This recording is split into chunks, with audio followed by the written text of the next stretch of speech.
Slow Progress Prelude 1. Walking was the easy part. I gave up many times trying to write this.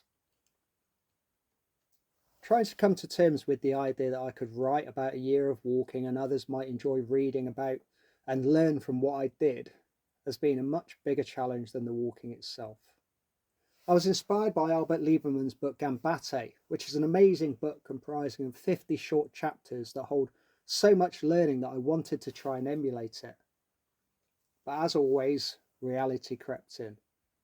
I got bored by my own writing and gave up on several occasions. Such was the disdain I had for my own work.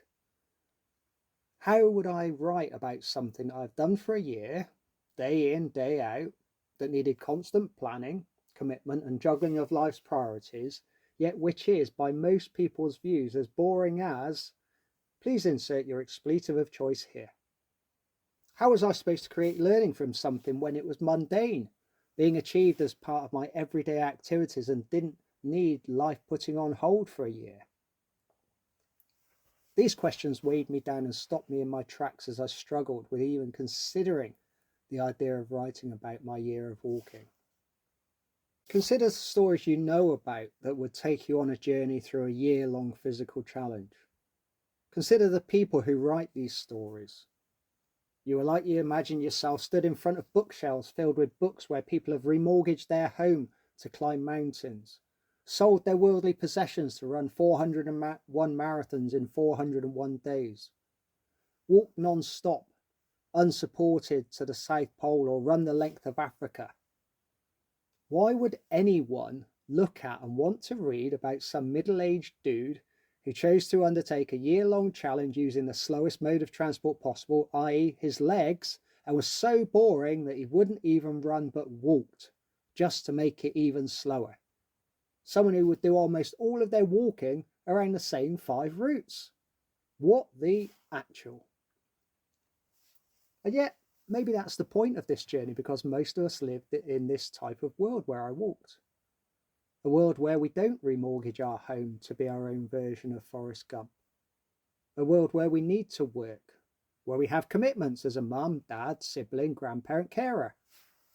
A world where we don't get to follow your dream. This is the reality for most of us. We do need to read and hear the stories about the exploits of people such as Nims Purger, Ben Smith, Preach Andrew and the Hardest Geezer, because they show us where our limits might be, what is possible. Yet many of us more simply want to be able to enjoy work, to be able to raise a family, support our kids and partners, and be part of their life as a present parent and partner.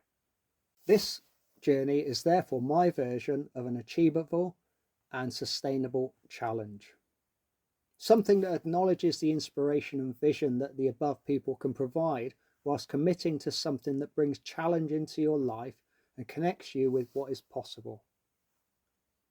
I'm ex-military, or at least I'm ex-Royal Air Force, and the ex-military community usually operates between the extremes of I didn't really do much and can't tell you, all top secret, just think Andy McNabb or Ant Middleton and you'll get the drift. I considered, should I bullshit you and tell you how hard the year was, how many legs I needed to have amputated, how many pints of blood I lost, the mental challenges I faced? Or should I tell you how it was just a year where I walked every day and completed at least 52 miles per week for the 52 weeks of the year that I was 52 years old? If you want a story that lays out how difficult this year was, how I struggled throughout with mental anguish but pushed through, and so can you. How I cried because of the pain in my body yet carried on, and so can you. Then I propose you piss off to the places that tell stories about life in the Special Forces.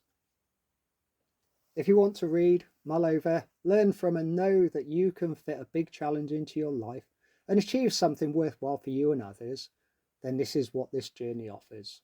Some meagre insights into how you can challenge yourself in your own way without running off around the world and make challenge part of your everyday life.